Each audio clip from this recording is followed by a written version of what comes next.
Hello, this is Syed Ali Khan Ulari, and in my set of literary lectures I want to talk about Captain Marryat, the man who is here, and the works that he introduced to the world of literature and English literature.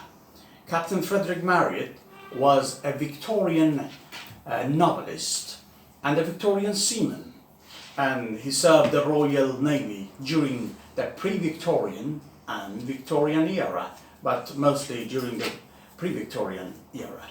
His novels are both during the pre-Victorian era and during the Victorian era, and he had a great impact on the world of literature until there was another great man in the world of literature who was called Charles Dickens. What is quite interesting is that he and Dickens were both very close. They were close friends, and in the works of his daughter, Miss Florence Marryat, who later became Mrs.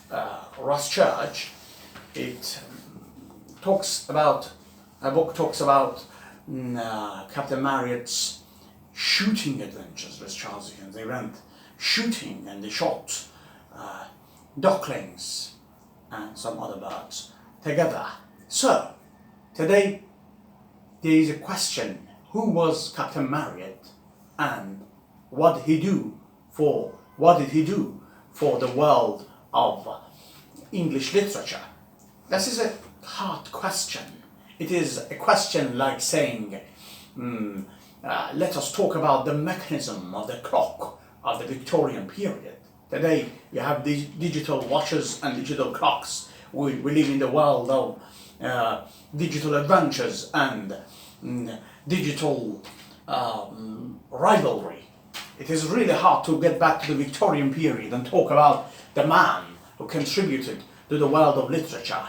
And the case that is very important today is why his novels were neglected, why Dickens's novels replace his novels, and why his novels are not read quite frequently as it is for the novels by Emily Bronte or Jane Austen or Charles Dickens.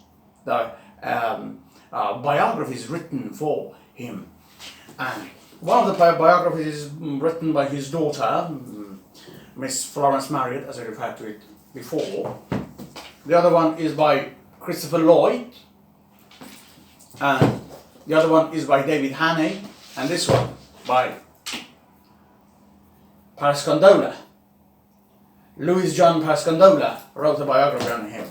So what are the differences? Also, there is a biography by Oliver Warner, who introduced Captain Marryat as well. His book is titled Oliver Warner, A New Rediscovery. So, all of them talk about Captain Marryat's work and his life. So what are the differences between these biographies? Miss Florence Marryat's book talks about the letters of Captain Marryat as well as his works. His works are also explained, but David Hannay goes through a more detailed analysis of his works and the less detailed one about his life. Some accuse David Hannay of imitating the style of Marryat's daughter, and they say he had no new idea, but I oppose those ideas because I think he concentrates on the works of Captain Marryat in a more detailed way. Christopher Lloyd has a book called Captain Marryat and the Old Navy. Captain Marryat and the Old Navy. Captain Marryat and the Old Navy talks about the influence of Captain Marryat in the Royal Navy, and Louis John Parascondola talks about his political ideas. Although I oppose some of Parascondola's ideas which he referred to in his dissertation and also in his work, because I think Parascondola concluded that Captain Marryat was neither conservative nor a liberal. I believe Pascandola was wrong on that case, because Captain Marryat was a conservative, as it is referred to that case in his biography, which his daughter contributed to the world of literature. So, those are the differences between the biographies that were written for Captain Marryat.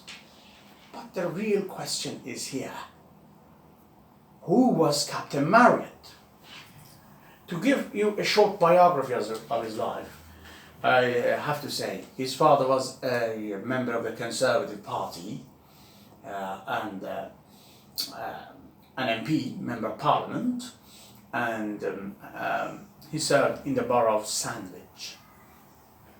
He was raised in a Conservative family, and in a family that were loyal to the royal family, and they were royalists and monarchists. Some of his works talks about the monarchist ideas. And Captain Marryat grew up in a family that believed in the royal prerogatives. To continue, he went to a school because he was naughty and he did not pay a lot of attention, or he did not pay any attention, rather, it is a better description. He was sent to the Navy, and in the Navy he experienced some hard battles. He was in the battle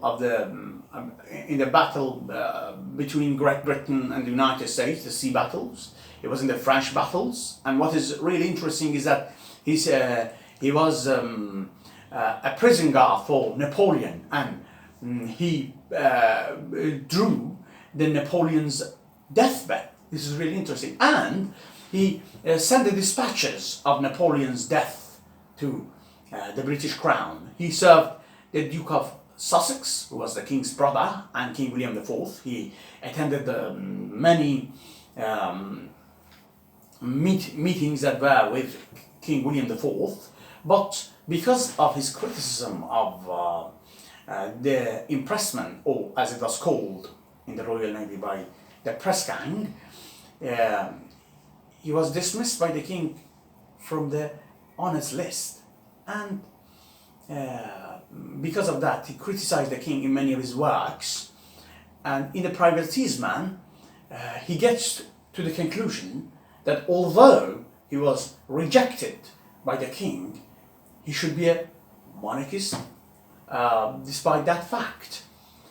These are all the influences that Captain Marryat had on the world of literature, and he is considered today as a man who was very famous at that time, but now, for some reasons that I may refer to, is neglected today in the world of literature.